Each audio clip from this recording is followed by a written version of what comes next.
Olá, pessoal! Sejam todos bem-vindos a mais uma aula de Física. Eu sou o professor Michael Maciel e essa é a nossa aula de número 44.2, tá? Ou seja, aquela aula que vai fazer o quê? Uma revisão dos conteúdos. Vamos resgatar aí os principais conceitos trabalhados na aula passada. E por falar em conceitos trabalhados na aula passada, você está lembrando sobre o que nós falávamos? Está lembrando? Se você respondeu, professor, falávamos sobre estática dos fluidos, né? Parte 2, estática dos fluidos. Então você acertou, tá? Mais especificamente, falávamos sobre o princípio fundamental da hidrodinâmica. Também falamos sobre a lei de Stevens, ok? E também falamos a respeito do conceito matemático, do quanto você pode variar a pressão, variando a profundidade, variando o quê? A profundidade, levando em consideração qual é a aceleração da gravidade naquela região, naquele ponto, e também qual era a massa específica ou a densidade do fluido, ok? Vamos lá, pessoal! Então vamos lá. Variação da pressão. Opa, cadê a nossa canetinha? Vamos lá. Variação da pressão com a profundidade. Então aqui eu posso dizer o seguinte: o meu acréscimo de pressão é diretamente proporcional, né, à profundidade, ok? Então vamos lá. Se eu aumento a profundidade de um fluido, consequentemente, eu estou aumentando a variação de pressão, tá? Lembrando que isso aí é válido, né? Faz sentido quando a gente está falando de corpos submersos. Naquele exemplo lá da pressão atmosférica, quando você subia, né, em altitudes cada vez mais elevadas, quando você obtinha a altimetria cada vez mais elevada, a pressão diminuía. Olha que interessante. Aí, só que ela diminuía, mas não era de forma linear, né? Ela diminuía e não era de forma linear, por que não? Porque a combinação de gases atmosféricos não é uma combinação homogênea. Não é uma combinação homogênea, ela não tem a mesma proporção de gases a cada altitude. Você vai ter algumas regiões da atmosfera com uma concentração de gases, outras com uma concentração diferente, e você vai ter até algumas regiões da atmosfera com o ar mais rarefeito, ok? Então, por isso que a relação inversa não é uma relação linear. Agora, no tocante aos fluidos, no caso os líquidos, quando tu fala que tu está aumentando a tua profundidade no líquido, tu está fazendo um acréscimo de pressão. E esse sim, ele é de uma forma que depende ali dessas variáveis, da profundidade, da gravidade e da densidade do fluido, ok? Vamos nessa. Continuando. Então, olha só, a pressão aumenta com a profundidade. Fato. Uma atmosfera equivale a aproximadamente 10 metros de coluna d'água. Só que aí, para ser um pouco mais específico, você pode colocar 10,3, né, metros de coluna d'água, para ser um pouco mais exato. O cálculo da pressão no interior de um fluido é dado pela equação fundamental da hidrostática. Então, por exemplo, tu quer o cálculo da pressão no interior de um fluido. Aí tu vai usar essa equação aqui, ó. P2 igual P1 mais densidade do fluido vezes a profundidade vezes a gravidade. Agora, sobre essa equação, vamos fazer algumas observações aqui. Espera aí. Volta aqui. Vamos fazer algumas observações. Quando eu tenho aqui um recipiente, ok. Tem um fluido, ok. Aí esse primeiro ponto aqui está uma profundidade H1, ok? Aí tu coloca um outro ponto aqui a uma profundidade H2, certo? Perfeito. O que essa equação, né, fundamental da hidrostática está te falando é o seguinte.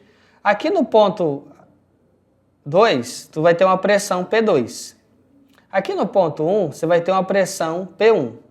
E ela está relacionando para você essas duas pressões que a gente está falando, ou seja, tu vai ter a pressão P1 e a pressão P2 com essa variação de cota entre elas, que ele chamou de H, ok? Então, o que ele vai dizer para você? Que a pressão no ponto mais fundo é a pressão no ponto mais raso, mais a densidade do fluido, multiplicado pela gravidade e multiplicado por essa diferença de cotas, uma diferença de profundidades entre os pontos 1 e o ponto 2, tá?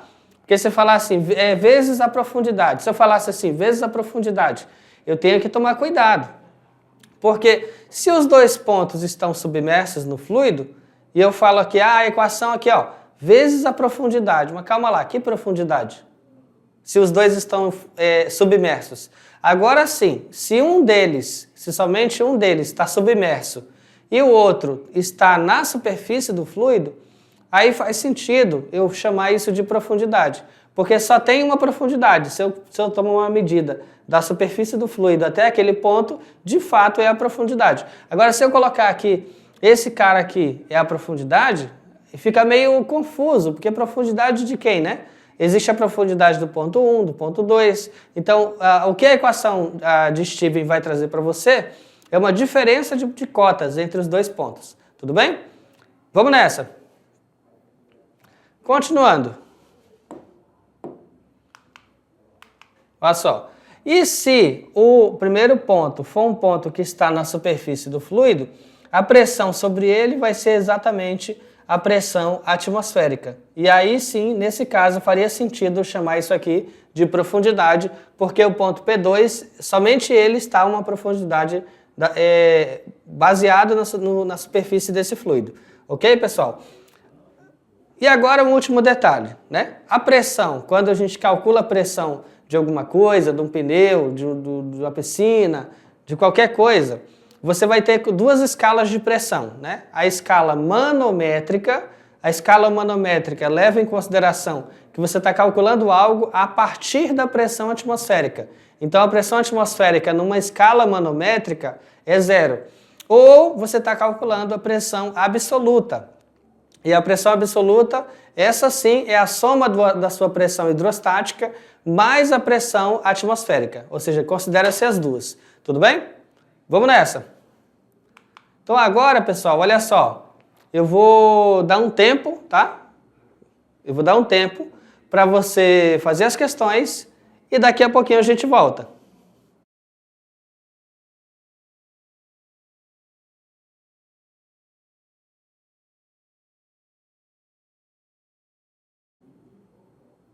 Opa, acabou o tempo. Espero que você tenha conseguido fazer as questões, mais do que isso, que tenha acertado. E agora nós vamos descobrir se você acertou numa correção aí no passo a passo. Vamos nessa. Primeira questão.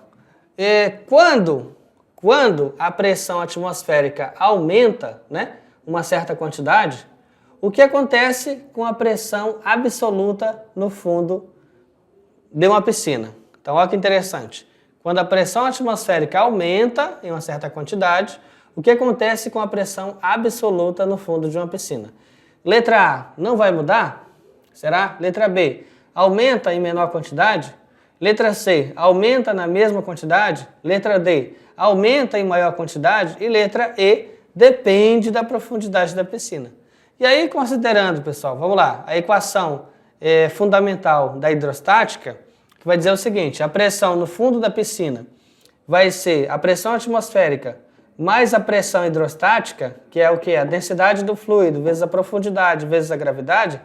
Considerando essa equação, se ele está falando, aqui ó, se ele está falando que a pressão atmosférica vai aumentar, aqui ó, pressão atmosférica aumentou, pronto. Como ele fala que a pressão atmosférica aumenta, a pressão absoluta, ela também vai aumentar. Só que ela vai aumentar o quê? Na mesma quantidade, ok? Então, resposta, letra C, a pressão absoluta no fundo da piscina aumenta na mesma quantidade.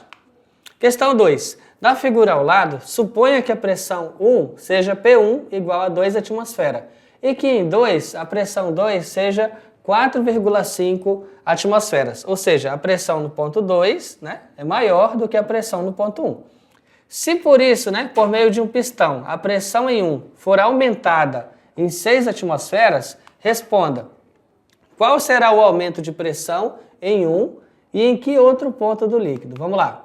Então vamos lá, variação de pressão, a pressão do pistão menos a pressão 1. Se ele fala que foi a variação de pressão 6, né, menos a pressão 2, você vai ter aí uma variação de pressão de 4 atmosferas. Em qualquer outro ponto do líquido, o aumento será igual, portanto, haverá um aumento de 4 atmosferas em qualquer outro ponto do líquido. Qual o novo valor da pressão em 2? Aí você considera o seguinte, a nova pressão no ponto 2 é a variação de pressão, né, que aconteceu, mais a pressão no ponto 2. Como a variação de pressão foi de 4 atmosferas, então ele vai ser 4, mais o valor da pressão antiga, que era os 4,5. Assim, a nova pressão vai ser de quanto? 8,5 atmosferas, ok? Então, voltando aqui, ó. Vamos lá. O que aconteceu? Você vai ter 2 e 4,5. Vamos refletir aqui um pouquinho. Vamos lá. Vamos refletir um pouquinho sobre a questão. Aqui no ponto 1, ele tinha pressão 2, correto?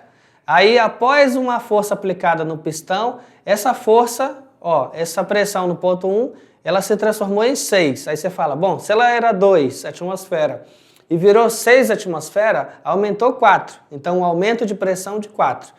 Significa que qualquer outro ponto aqui nesse fluido vai ter um aumento de 4 atmosferas na variação da pressão, tá? E aqui então, se no ponto 2 a pressão era 4,5 atmosferas e você deu um aumento de 4 atmosferas, então você vai ter os 4,5 que ele possuía somado com os 4 atmosferas da variação de pressão, te dando assim uma nova pressão de 8,5 atmosferas, tudo bem? Então, olha que interessante, apesar do ponto 1 e 2, né, pela posição deles no líquido, eles terem diferenças de pressão, porque a coluna do líquido, né, vai exercer uma pressão maior no ponto que está mais abaixo, mas quando naquele sistema que está em equilíbrio, que tem um fluido em equilíbrio, e você aplica uma força sobre uma área, exercendo um acréscimo de pressão, esse acréscimo de pressão vai ser igual em todo o fluido, né? Isso aí é o princípio de Pascal. Então, esse acréscimo de pressão vai ser igual em todo o fluido. Logo, o primeiro ponto vai ter um acréscimo de 4 atmosferas e o último ponto também vai ter um acréscimo de 4 atmosferas. Vamos lá, pessoal? Então, tá aí a resposta, né? Nós fizemos aqui só uma reflexão sobre a resposta. Vamos lá, decolando para o futuro. Questão 3. Um tipo de vaso sanitário que vem substituindo as válvulas de descarga está esquematizado na figura. Ao acionar a alavanca, toda a água do tanque é escoada e aumenta o nível do vaso, até cobrir o sifão. De acordo com o teorema de Steven, quanto maior a profundidade, maior a pressão. Assim, a água desce, levando os rejeitos até o sistema de esgoto, tá? Então, o que ele está falando aqui é que a pressão no ponto 2 vai ser a pressão no ponto 1, mais a densidade do fluido, vezes a gravidade, vezes a profundidade. Então, o que ele falou aqui, o teorema de Steven, quanto maior a profundidade, quanto maior a profundidade, maior vai ser a pressão. Ok? Então, isso é fato. O teorema está mostrando isso para você. E aqui na figura você tem uma representação, né? Aqui onde está o nível da água, olha só. E aqui o sifão, né? No nível em que essa água pode subir aqui e descer. Perfeito. Continuando. A válvula da caixa da descarga se fecha e ocorre o seu enchimento, tá? Então, a válvula da caixa de descarga se fecha e ocorre o seu enchimento. Em relação às válvulas de descarga, esse tipo de sistema proporciona maior economia de água, né? Maior economia de água. A característica de funcionamento que garante essa economia é devido a quê? Então vamos lá. Letra A. A altura do sifão de água. Letra B. Ao volume do tanque de água. Letra C. A altura do nível de água no vaso. Letra D. Ao diâmetro do distribuidor de água. E letra E, a eficiência da válvula de enchimento do tanque. Então, a característica de funcionamento que garante essa economia é devido, vamos lá? Então, analisando aqui, ó, você vai ter a água, o sifão, né? O tubo, válvula de enchimento. E observe que a pressão, né, que a água deve exercer para acionar o sifão depende apenas da altura da coluna líquida, não dependendo das dimensões do recipiente, ou seja, do volume da água nele armazenada, né? Essa é uma característica quando nós falamos sobre a equação de Steven, ou o teorema de Steven, que é o princípio fundamental da hidrostática. Ou seja, não importa o formato do recipiente, não importa a área, essa dimensão, isso não importa. O que vai ser relevante? A profundidade do fluido e outra coisa que é relevante, a densidade desse fluido, ok? Uma coisa que é curiosa, e não comentamos aqui, mas eu vou fazer esse adendo agora, é a densidade do material. Essa não entra na equação do teorema de Steven, né? Não entra na equação. Lá quando nós deduzimos a equação e apareceu lá uma densidade ou uma massa específica, você percebe que aquela densidade ela ficou diferente. Ah, ele está falando da densidade do fluido, professor, né? Não é a densidade do corpo, é a densidade do fluido. É a camada do fluido que está ali. Então, esses fatores devem ser levados em consideração para a resolução. Vamos nessa. Continuando. Então, assim, mesmo um pequeno volume de água armazenado, mas com uma altura suficiente, pode acionar o sifão. Portanto, a economia deve-se ao volume de água armazenado no tanque. Então, vamos lá. Letra B, ao volume de água armazenado no tanque. Ou seja, esse volume de água está atrelado com a altitude dele no recipiente, ok, pessoal? E aí a resposta, letra B. Uma coisa curiosa é que essa equação, né, do teorema de Steven ou do princípio fundamental da hidrodinâmica, ele pressupõe que o fluido está em equilíbrio, né? Apesar de ter uma situação aqui onde você está tendo uma descarga, né? Então isso aí já entra um pouquinho na hidrodinâmica, mas a gente já está analisando um ponto onde o fluido está em repouso. Eu não estou analisando um momento da descarga, onde a água está escoando, não. Porque se fosse o caso, aí eu estaria falando de hidrodinâmica. Então não serviria mais falar somente do teorema de Steven. O teorema de Steven é para fluidos em repouso, onde você vai analisar 2 pontos no fluido, analisar a pressão sobre esses pontos e analisar qual é a diferença de pressão entre eles, que aí vai ser dado por uma pressão hidrostática, né? Que vai ser a densidade, a gravidade e a diferença de cotas entre os 2 pontos. Tudo bem, pessoal? Então, olha só, esta foi a nossa aula de hoje. Eu espero que você tenha gostado e, até a próxima. Tchau, tchau!